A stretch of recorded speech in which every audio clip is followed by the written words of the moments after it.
बातमी बघूयात। नामदेव शास्त्री महाराज धनंजय मुंडेंच्या पाठीशी आहेत आणि धनंजय मुंडेंना जाणीवपूर्वक त्यांची बदनामी सुरू आहे असं नामदेव शास्त्रींचं म्हणणं आहे। समाजाच्या आडून मोठं राजकारण सुरू आहे। यामध्ये समाजाच्या आडून मोठं राजकारण होतंय। काही राजकीय नेते जाणीवपूर्वक आडून धनंजय मुंडे यांना बदनाम करतायत। मात्र यांच्या राजकारणामुळे समाजामध्ये मोठी तेढ निर्माण होते।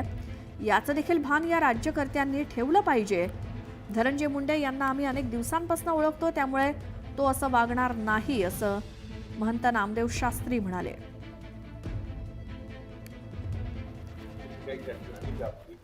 हो, तास दोन तास आम्ही दोघं बोललो, व्यवस्थित राजकीय बोललो, सामाजिक बोललो, आध्यात्मिक बोललो।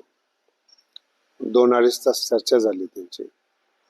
त्यांच्या मानसिकतेचा आढावा घेतला मी आणि सगळं समजून घेतल्यानंतर मला असं जाणवलं की जो मुलगा राजकीय घराण्यामध्ये जन्माला आलेला आहे आणि पक्षाचे सगळे नेते ज्याचे बालमित्र आहेत, त्याची गुन्हेगारी पार्श्वभूमी नसताना त्याला गुन्हेगार का ठरवतात असं मला जाणवतं, असं मला वाटतं।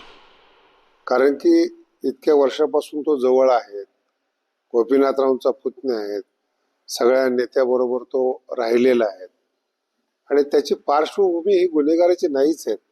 त्याला जाणीवपूर्वक गुन्हेगार ठरवतंय असं मला वाटतंय। पण यात नुकसान आमच्या संप्रदायाचं इतकं झालं की गेल्या 700 वर्षापासून जातीवाद नसावा या मताचे ज्ञानेश्वर महाराज आहेत आणि जातीवाद नष्ट करत करत आलेला काही राजकीय स्वार्थी लोकांनी पुन्हा तो उफळून आणला। तो संतांच्या कार्यावर कुठेतरी पाणी फिरले असं मला वाटतंय।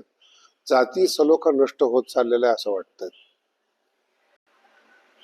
याच्यामध्ये या सगळ्या प्रकरणामध्ये अशी चर्चा होती की भगवान गड धनंजय मुंडेच्या पाठीशी आहे का, अशी चर्चा भक्कम पाठीमागे आहेत, केवळ पाठीमागे नाही येतो, भक्कमपणे पाठीमागे आहेत। 2 भाग आहेत त्याचे। जे गुन्हेगार असतील त्याचा शोध चालू आहे।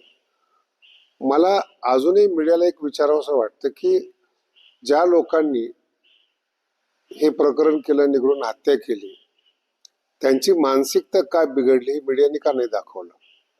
कारण की अगोदर त्यांना जी मारहाण झालेली आहे ते पण दखल घेण्याजोगी आहे असं मला वाटतं आणि तो त्यांच्या गावातला बैठकीतला विषय आहे। त्याला सेन्सिटिव्ह विषयाला राजकीय हवा देऊन सामाजिक सलोखा बिघडला असं मला वाटतं। यातून तो त्यांचा गावाचा मुद्दा आहे तो, आणि खंडणीवर जगणारे हे नेते नाहीत ना ज्याच्यावर मीडिया आज आक्षेप करतो। गेल्या 53 दिवस झाले तुम्ही मीडिया ट्रायल चालवलेत, त्याच्यामध्ये धनंजय मुंडे खंडणी करून जगणारा माणूस किंवा गुन्हेगार नाहीये ना। त्याला तुम्ही कायमस्वरूपी हेच ठरवताय ना तुम्ही, त्याची पार्श्वभूमी ती नाहीये ना। एकंदरीत या सगळ्या राजकारणामध्ये किंवा मीडियामध्ये किंवा त्याचा सगळा परिणाम समाजावर भयानक परिणाम झालाय। वारकरी संप्रदायात सुद्धा झाला। जातीवाद ज्या लोकांना माहिती नाही त्याला सुद्धा मीडियाद्वारे जातीवाद माहिती झाला। म्हणजे जे संत सामाजिक सलोखा तयार करतात त्यांच्यामध्ये सुद्धा तेढ निर्माण होत आहे। राजकीय स्वार्थ हा आमच्या दृष्टीने क्षणिक असतो, तो काही काळापुरता राजकीय फायदा असतो, तो कायमस्वरूपी राजकीय फायदा नसतो। पण कायमस्वरूपी सलोखा बिघडून सामाजिक पाप करणं या माणसाला कधी समाधान मिळत नसतं। आता सत्तेमधील काही आमदार असतील, काही विरोधक असतील, ते देखील आता राजीनाम्याची मागणी करतात, कसं पाहत आहे? तो त्यांचा खाजगी विषय आहे। मी सामाजिक स्तरावर तुम्हाला बोलतोय। तो गुन्हेगार नाहीये धनंजय, हे मी 100% सांगू शकतो आणि गड त्याच्या पाठीमागं भक्कम उभा आहे आणि पक्षाचे जे नेते आहेत त्यांना सुद्धा याची जाणीव आहे।